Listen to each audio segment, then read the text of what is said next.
జై భద్రకాళి మాత నమో నమ. అంటే వైకుంఠము చేరుకోవడం అంటే ఏదో సింపుల్గా ఏదో టికెట్ తీసుకుంటే నువ్వు దర్శనం చేసుకుంటే వైకుంఠానికి పోతావనా? ఎట్లా మూఢనమ్మకాలు వదిలేయండి. ఇంకా కర్మ సిద్ధాంతం నడుస్తుంది. వీరభోగ వసంతరాలు వచ్చినాడు.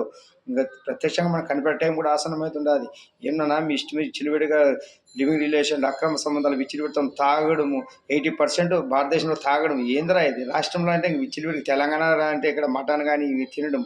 ఎట్లా శరీరంలో ఎట్లుంటే అతి చిన్న వయసులో నాశనం అయిపోతున్నారు. అది ఏం తెలుసుకుంటున్నారు? మా నాయన వస్తున్నాడు, నార తీస్తాడు ఒక్కొనికి. ఈ సోమరిపోతి సంక్షేమాలను తీసేసి కష్టపడాలా, పని ఇప్పిస్తాడు, పని చేసుకుని కర్మ సిద్ధాంతం ప్రకారం పనిచేయాలి. ఈ రాజకీయ నాయకులు వచ్చి వరాలు ఎక్కువ ఇస్తున్నారు. ఎక్కడి నుంచి ఇస్తారా వరాలు? మోడీ అయినా, యోగి అయినా, చంద్రబాబు అయినా, పవన్ కళ్యాణ్ అయినా, లోకేష్ అయినా, జగన్ అయినా అంత మాటతో డబ్బులు తీసుకొని వసూలు చేసి ఎవరైనా కానీ ఈ రాజకీయాన్ని తొక్కి ఐపీఎస్ ఐఎస్ఎల్ ఎట్లా పనిస్తారు? ఎందుకు చెప్తున్నాను తెలుసా? జరిగేది ఇదే. నెక్స్ట్ ప్యాలెస్లో రిషికొండలో ఆశ్రమం కట్టినాడు కదా, దేవుంది, శివుంది. అది ఆడొచ్చి పాలిస్తారు మన ఆయన. తస్మా జాగ్రత్త. ఊకే ఎవరికి మోక్షం రాదు. కష్టపడాలా, కర్మ సిద్ధాంతం ఉంటుంది. దాన్ని నెక్స్ట్ లెవెల్కి పోవాలా. 1,00,00,000 మందిలో ఎంతమందికి వస్తారు అనుకుంటు మోక్షం అంటే ఏమంత ఈజీగా దొరుకుతారా?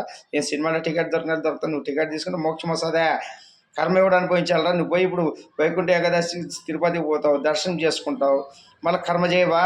తాగవా, తినవా, వ్యభిచారం చేయవా? రకరకాల కర్మ సిద్ధాంతం, కామక్రోధాలు ఉంటావు కదా, అవన్నీ జయిస్తావా? నిత అవుతుందా?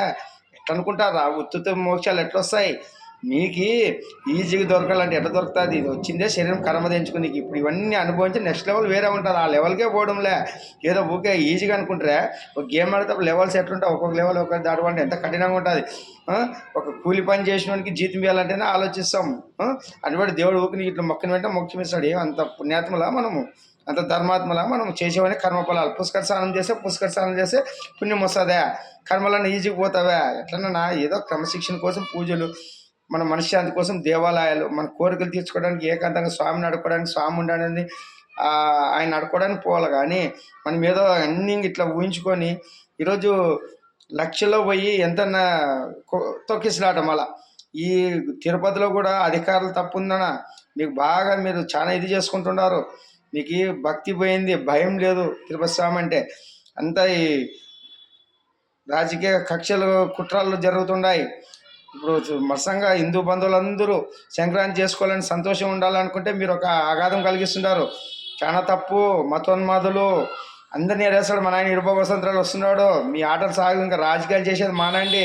పశ్చాత్తాపం పడండి, వెళ్తారు. లేకపోతే నోర తీసి కాలగర్భంలో కలిపేస్తాడు. మన ఆయన అంటే ఏమనుకుంటారా? ఒక్కసారి కన్నెర చేసే మొత్తము తుఫాన్లు, వరదలు, వైరస్లు, జాగ్రత్త. ఏమో పోన్లే, మనిషి జాతిని వెలిగించాలని నిదానం పడే కొద్దీ ఎక్కువ చేస్తున్నారు.